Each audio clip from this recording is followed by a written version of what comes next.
구내염이 생기면 욱신거리면서 살짝 닦기만 해도 쓰라림이 심해 식사도 제대로 하기 힘들죠.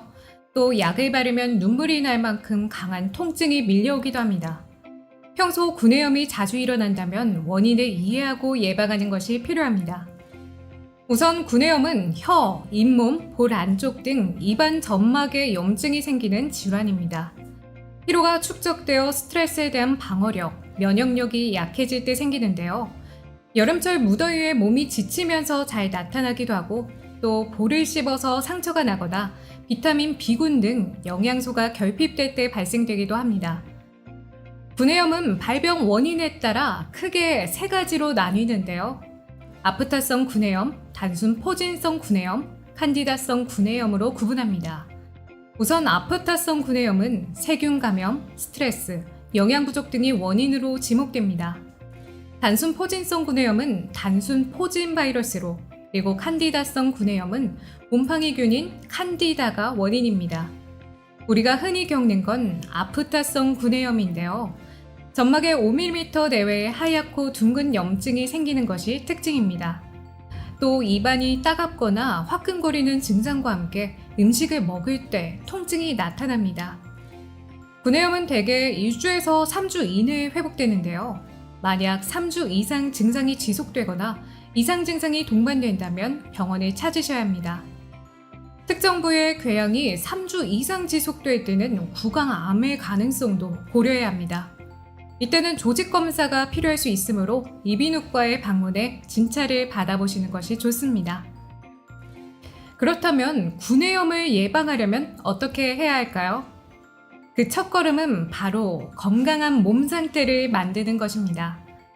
염증을 유발하는 피로와 면역력 저하 등을 경계하고 충분한 수면과 건강한 식습관을 유지해야 합니다.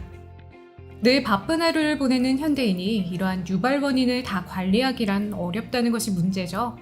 일상에 쫓겨 끼니를 대충 때우며 영양소가 결핍되는 경우도 흔한데요. 이때는 적절한 영양제 보충으로 예방할 수 있습니다. 영양제 보충 중에는 구내염의 예방에 핵심적인 역할을 하는 비타민 B군에 주목해야 합니다.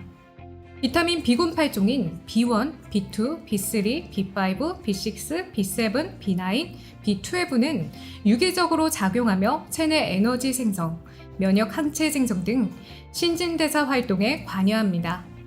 우리 몸에 중요한 미량 영양소인 만큼 결핍되면 다양한 이상 증세가 나타나기도 하는데요.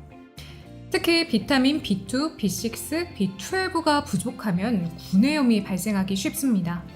그 밖에도 비타민 B1 결핍은 만성 피로, 그리고 B3는 피부염, 그리고 B7이 부족하면 손발통 깨짐 증상이 나타날 수 있습니다.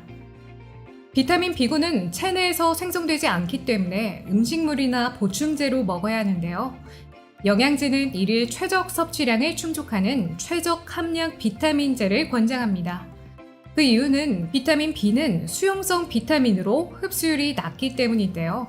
또 스트레스, 피로, 음주, 흡연 등의 상황에서 쉽게 고갈될 수 있습니다. 최적 함량이라 하면 고함량을 생각하실 수도 있는데요. 그러나 무조건 고함량 제품을 찾는 것은 바람직하지 않습니다.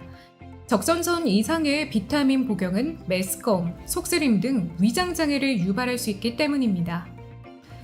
그렇다면 구내염 예방하는 비타민 B 선택 기준은 어떻게 잡아야 할까요? 첫 번째는 비타민 B군 8종이 모두 포함되어 있는지 확인해야 합니다. 두 번째는 비타민 B의 체내 흡수율이 좋은 활성형 비타민인지 보셔야 합니다. 세 번째는 고함량을 찾는 것이 아닌 부작용을 최소화한 적정 배합인지 점검해야 합니다. 네 번째는 독성이 강한 타르색소가 첨가되어 있는지 살펴보시길 바랍니다. 마지막으로는 평소 비타민제를 먹다가 특유의 냄새가 역하다고 느끼셨던 분들은 냄새를 최소화하기 위한 코팅 기술을 사용한 제품을 선택해야 합니다. 하이닥 시청자분들도 건강한 몸을 갖기 위한 첫걸음인 비타민 B 섭취 함께 실천해보시면 어떨까요? 영양제 구매 시에는 오늘 소개해드린 비타민 B군 선택 기준으로 현명한 소비하셔서 건강 챙기시길 바랍니다.